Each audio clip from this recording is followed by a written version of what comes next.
अस्सलाम वालेकुम दोस्तों, आज मैं आपके साथ शेयर कर रही हूँ नहायत मज़ेदार क्रीमी और होटल स्टाइल लाहौरी चने की रेसिपी। अगर आप भी घर में बाज़ार जैसे जायकेदार चने बनाना चाहते हैं तो ये रेसिपी आखिर तक ज़रूर देखें। सबसे पहले मैंने एक पैन में थोड़ा सा तेल गरम किया। जब तेल अच्छी तरह गरम हो गया तो इसमें मोटा मोटा कटे हुए टमाटर, प्याज, अदरक, लहसुन शामिल किए। इन सब चीज़ों को चंद मिनट हल्का सा भुना ताकि इनकी कच्ची खुशबू ख़त्म हो जाए और जायका मज़ीद निकल आए। अब इस मिक्सचर को एक प्लेट में निकाल कर थोड़ा सा ठंडा किया। जब ये ठंडा हो गया तो इसको ब्लेंडर में डालकर अच्छी तरह ब्लेंड किया, जिससे एक नरम और हमवार पेस्ट तैयार हो गया। अब इसी पैन में थोड़ा सा मज़ीद तेल डाला और इसमें ज़ीरा और 2 कड़ी के पत्ते शामिल किए, जिससे जैसे इनकी खुशबू आने लगी तो मैंने तैयार किया हुआ पेस्ट इसमें शामिल कर दिया और दरमियानी आंच पर अच्छी तरह भूनना शुरू किया।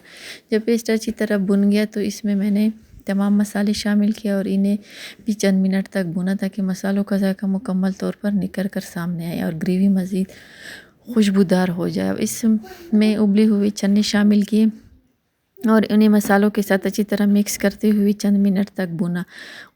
चंद मिनट बाद ढक्कन हटाया तो खुशबू पूरी किचन में फैल चुकी थी और चने बिल्कुल तैयार थे। आखिर में मैंने बारीक कटा हुआ हरा धनिया, बारीक कटी हुई हरी मिर्च और थोड़ी सी ताज़ा मलाई शामिल कर फिर एक बार ढक्कन रख दिया और 1 से 2 मिनट तक दम दिया ताकि मलाई भी ग्रेवी में अच्छी तरह मिक्स हो जाए।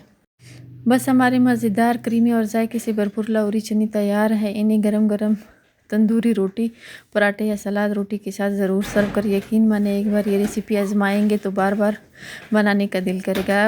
अगर आपको मेरी ये रेसिपी पसंद आई है तो वीडियो को लाइक करें, शेयर करें, अपने दोस्तों और फैमिली के साथ ज़रूर शेयर करें और मज़ीद आसान और मज़ेदार रेसिपी के लिए मेरे चैनल को ज़रूर सब्सक्राइब करें। अल्लाह हाफिज़।